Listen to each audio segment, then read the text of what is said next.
भारतीय जनता पार्टीचे महाराष्ट्राचे मुख्यमंत्री देवेंद्र फडणवीस साहेब आणि महाराष्ट्राचे प्रदेशाध्यक्ष रवींद्र चव्हाण साहेब यांच्या नेतृत्वाखाली आम्ही निवडणूक लढत होतो आणि आज डोंबिवलीमध्ये 14 उमेदवार हे बिनविरोध भारतीय जनता पार्टीचे निवडून आले। हे मी या दोघांच्या जे कुशल नेतृत्व आहे त्याचं यश मानतो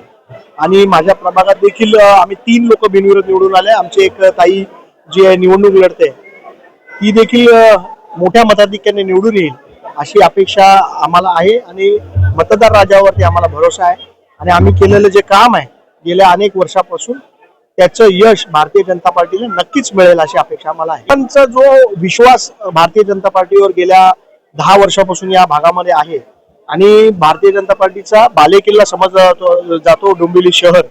तर ते बालेकिल्ल्याचं आज स्वरूप आपल्याला एकंदरीत दिसलेलं आहे आणि मला असं वाटतं की 16 तारखेला देखील आमचे 100% उमेदवार भारतीय जनता पार्टीचे निवडून येतील। नाही, मला अशी कोणती अपेक्षा नाही। भारतीय जनता पार्टी शिस्तीचा पक्ष आहे, पक्ष जो निर्णय घेईल तो आमच्यासाठी सर्वोपरी आहे आणि महत्वाचं म्हणजे आमचे सगळे उमेदवार निवडून येणं हे खूप महत्वाचं